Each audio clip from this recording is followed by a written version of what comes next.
Hey folks, this is Justin at Metcalf Mills. Today, I'm gonna be doing something that I've been wanting to do for years. What I've got here is some wheat.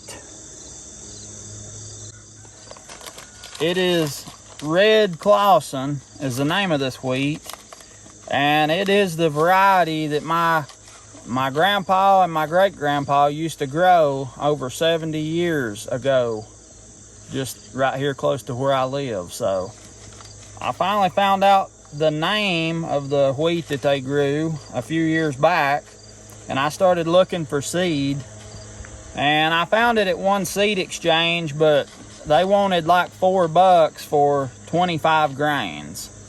So it would take years if you started out with some small amount. Even if you bought a bunch of packs of that, it would still take some time. But I kept looking, and finally I found some Red Clausen wheat at a place called Great Lakes Staple Seeds. They're in Michigan.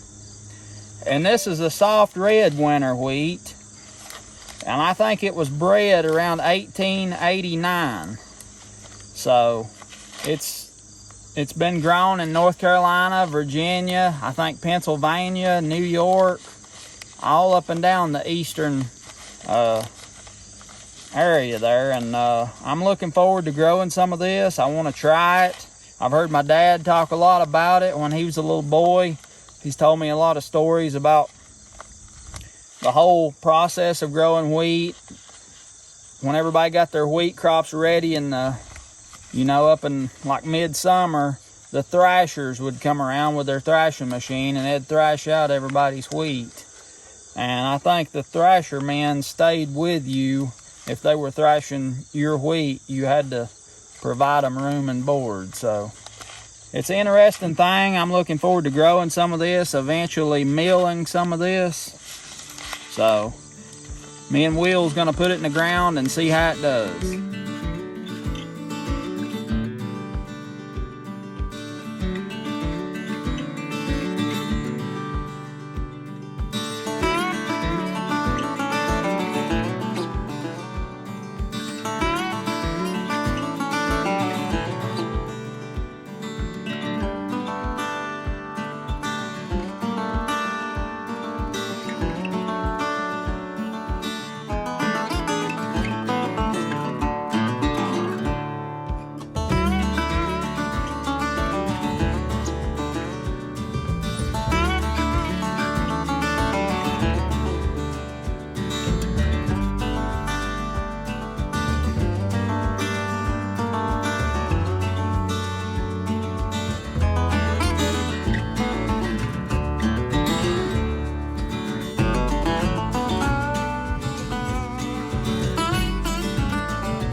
What we've done here is this is where we had some of those sucker tomatoes growing, and I dished this up, cut it up real good, went back over it with the drag to smooth it up, and then just like I cut in the cover crop you can see coming up over there, I straightened out my disc and run over this to make some little small furrows going through, and those are what we're going to use to drop this wheat in to sow it or plant it.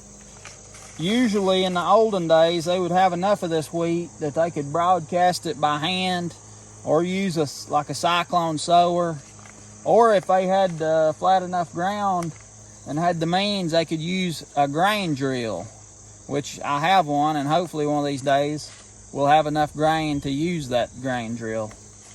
But we're going to go through and just kind of sow it in the rows. I'm going to try to keep a spacing of about 6 to 8 inches.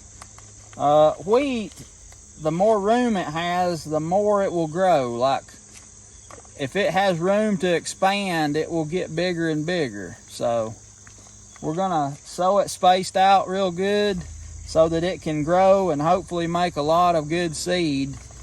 Maybe a little bit to try and see how it meals and see how it eats, but mostly a seed crop.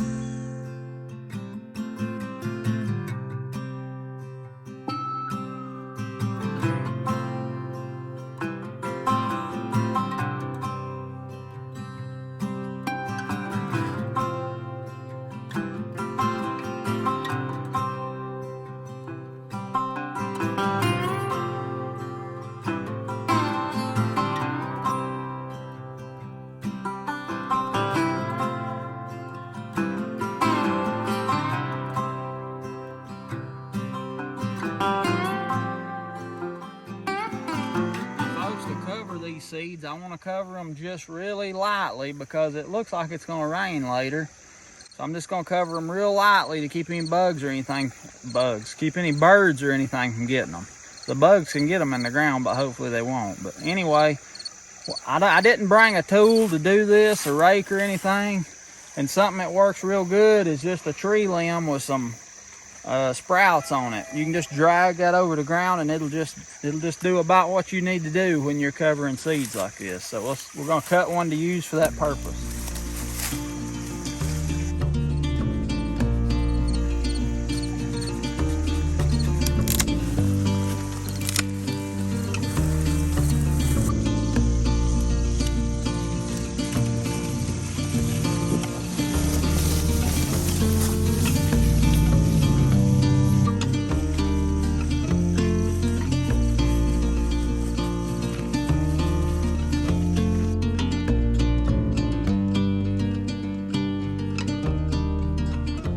Wanted to show y'all the cover crop that we put in the other day. You can see how it's coming up and growing and doing really good. It's rye, black oats, triticale, yellow mustard, crimson clover. Coming in real nice. Well folks, we got the wheat in the ground.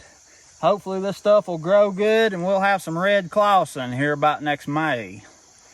And if you're not familiar with how wheat and small grains grow, the winter varieties, so this is the first week of October, hopefully this stuff will come up and get established before it gets really cold, and then it kind of goes dormant. And it lives by the sunshine, and it may grow just a little bit, but it'll really take off after winter this spring when it starts warming up, and hopefully it'll beat out any weeds and it'll kind of dominate what's going on in this plot.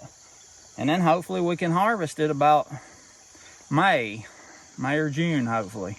Maybe earlier than that. I don't know about this red Clausen. I've never grew it before, so we'll see. We'll find out. Hopefully you'll be here. This is Justin at Metcalf Mills. If you will, like this video, subscribe to my channel. I'll see you next time.